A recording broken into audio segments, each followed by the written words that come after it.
क्या आप जानते हैं कि कुछ खाने की चीज़ों को बार बार गर्म करने से ये आपकी सेहत के लिए कितने ज़्यादा नुकसानदेह बन सकते हैं। जी हाँ दोस्तों, आज हम बात करेंगे कुछ ऐसे ही कॉमन फूड्स की जो कि आप रोज़ाना इस्तेमाल करते हैं, लेकिन शायद आपको नहीं पता है कि इन्हें बार बार गर्म करना आपको कितना भारी पड़ सकता है, कितने नुकसान इससे आपको हो सकते हैं। तो आज की इस वीडियो में मैं आपको 8 ऐसी चीज़ों के बारे में बताने जा रहा हूं जो कि इस तरह से आपको बार बार गर्म करनी नहीं चाहिए। और ये जो भी कुछ मैं आज आपको बताऊंगा ये आयुर्वेदिक सिद्धांतों के ऊपर और साइंटिफिक रिसर्च के ऊपर बेस्ड है। तो इस वीडियो को पूरा एंड तक ज़रूर देखिएगा और इन सभी चीज़ों के बारे में अच्छे तरीके से समझ लीजिएगा। तो सबसे पहली चीज़ जो है जो आपको नहीं गर्म करनी चाहिए बार बार, वो है स्पिनच और ग्रीन लीफी वेजिटेबल्स। दोस्तों, क्या आपने कभी सोचा है कि पालक जैसे लीफी ग्रीन्स को बार बार गर्म करने से क्या हो सकता है? देखिए, पालक और इस तरह के दूसरे साग को जब हम गर्म करते हैं तो इसमें मौजूद जो नाइट्रेट्स होते हैं ये कुछ दूसरी चीज़ों में तब्दील भी हो सकते हैं। नाइट्रेट्स एज सच हमारी बॉडी के लिए अच्छे होते हैं, लेकिन सिर्फ तभी तक जब तक ये अपनी नेचुरल फॉर्म में होते हैं। लेकिन जब हम इस तरह की सब्जियों को बार बार गर्म करते हैं तो कहानी थोड़ी सी बदल जाती है।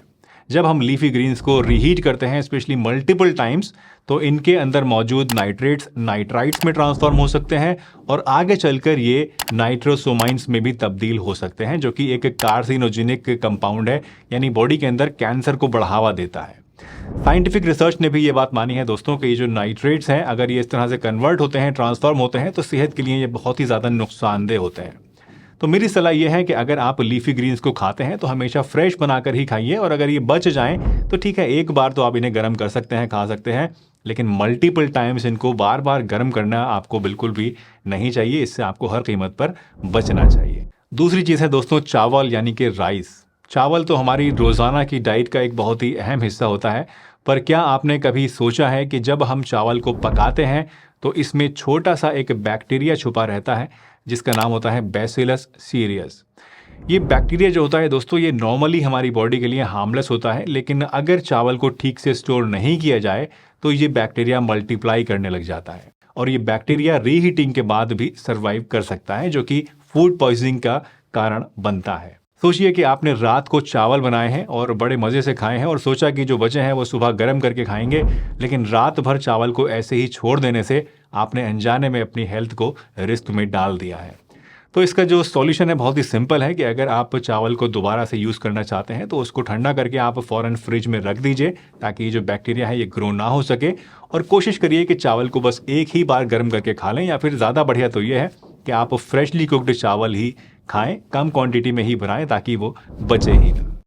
राइस के बाद नंबर आता है दोस्तों आलू का। आलू एक ऐसा फूड है जो कि लगभग हर एक इंडियन किचन में पाया जाता है और इसके बिना हमारा खाना कुछ अधूरा अधूरा सा लगता है। लेकिन क्या आप जानते हैं कि जब हम आलू को पकाते हैं और उसको रूम टेम्परेचर पे छोड़ देते हैं तो एक साइलेंट एनिमी जिसका नाम होता है क्लॉस्ट्रीडियम बोटुलिनम, ये एक्शन में आ जाता है। ये एक बैक्टीरिया होता है जो कि साइंटिफिक स्टडीज़ के मुताबिक हमारे अंदर बोटुलिज्म का कारण बन सकता है। बोटुलिज्म अगर आप नहीं जानते हैं तो बताता चलूं कि एक तरह की फूड पॉइजनिंग है जो कि बहुत ही सीरियस होती है और जिसमें इंसान को लकवा मार जाता है, और कुछ कंडीशंस में तो ये फैटल यानी जानलेवा भी हो सकता है।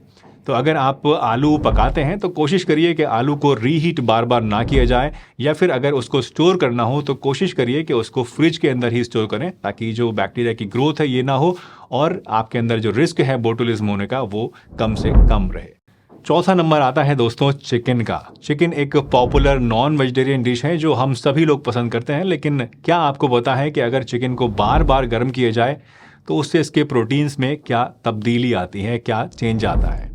जब हम चिकन को दोस्तों पहली बार पकाते हैं तो उसके प्रोटीन्स एक स्पेसिफिक स्ट्रक्चर में होते हैं, लेकिन जब इसको बार बार गर्म किया जाता है, 2 3 4 बार गर्म किया जाता है, तो ये प्रोटीन्स जो है इनका स्ट्रक्चर चेंज भी हो सकता है।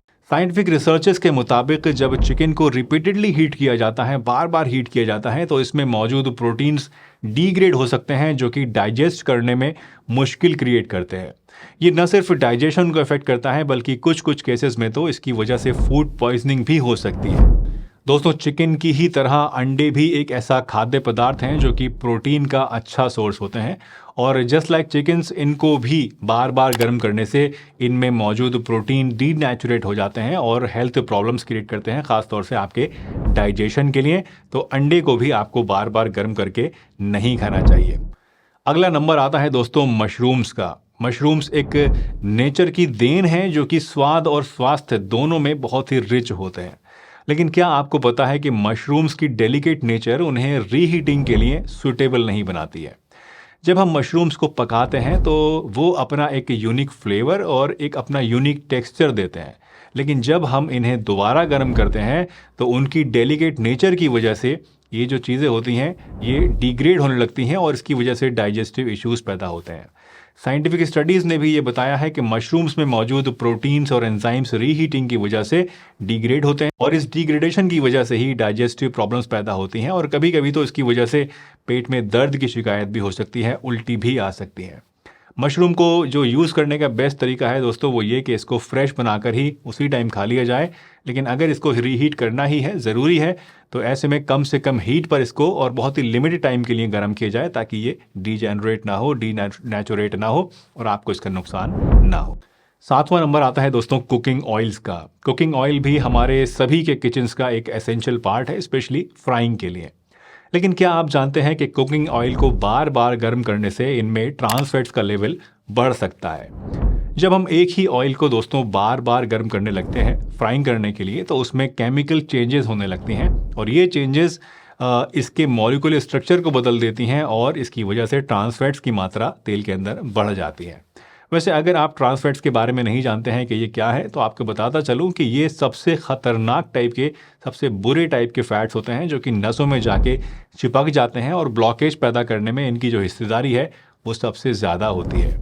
सोचिए आपने समोसा या पकौड़ा बनाने के लिए ऑयल गर्म किया और सोचा कि जो बच गया है इसे दोबारा यूज़ कर लेंगे तलने के लिए, लेकिन आपका ये एक छोटा सा डिसीजन आपके और आपकी फैमिली मेम्बर्स के हार्ट हेल्थ को रिस्क में डाल सकता है, इसलिए इस तरह की प्रैक्टिसेस से बचें। इसका बेटर सॉल्यूशन ये है कि आप ऑयल को लिमिटेड बार ही रीयूज़ करें और हो सके तो हेल्दी कुकिंग मेथड्स जैसे कि बेकिंग या फिर स्टीमिंग को आप प्रेफर करें। दोस्तों लास्ट आइटम हमारी लिस्ट में है चाय यानी टी। चाय हमारे देश का दोस्तों एक बहुत ही पसंदीदा ड्रिंक है। सुबह हो या शाम एक कप चाय हम सबको चाहिए ही चाहिए।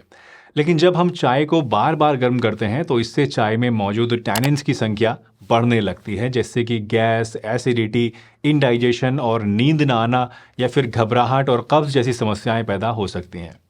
और अगर आयुर्वेदिक पर्सपेक्टिव से भी देखें तो रीहीटेड चाय अपनी वाइटैलिटी को या कहना चाहिए प्राण शक्ति को खो देती है और इसी वजह से फ्रेश चाय से आपको जो एनर्जी मिलती है वो आपको रीहीटेड चाय से नहीं मिल पाती है। चाय का जो असली मज़ा है दोस्तों वो गरम गरम ताज़ी चाय पीने में ही है, इसलिए कभी भी चाय को दोबारा से गर्म करके नहीं पीना चाहिए। इसकी वजह से आपके अंदर ये प्रॉब्लम पैदा हो सकती हैं और आप नुकसान उठा सकते हैं इस ज़रा से एक शौक की वजह से। तो दोस्तों आज हमने देखा कि कैसे कुछ फूड्स और ड्रिंक्स को बार बार गर्म करना उनके स्वास्थ्य लाभों को कम कर सकता है और कई केसेस में तो सिर्फ कम ही नहीं कर सकता बल्कि हार्मफुल भी हो सकता है। इसलिए नेक्स्ट टाइम जब आप खाना बनाएं या फिर उसको रीहीट करें तो इन बातों का खास ध्यान रखिएगा कि इन चीज़ों को आपको गर्म दोबारा से नहीं करना है। वैसे अगर ये वीडियो आपको पसंद आई है तो इसके बाद ये वाली वीडियो भी ज़रूर देखिए। इसमें मैंने आपको स्वस्थ रहने के लिए 16 बहुत ही अहम नियमों के बारे में बताया है जिन्हें फॉलो करके आप भी हेल्दी बन सकते हैं और अपनी ज़िंदगी को ज़्यादा बेहतर तरीके से जी सकते हैं। चलिए इसी के साथ मुझे दीजिए इजाज़त। हंसते रहिए, मुस्कुराते रहिए, रोज़ कुछ ना कुछ नया सीखते रहिए ताकि आप रह सकें हेल्दी हमेशा।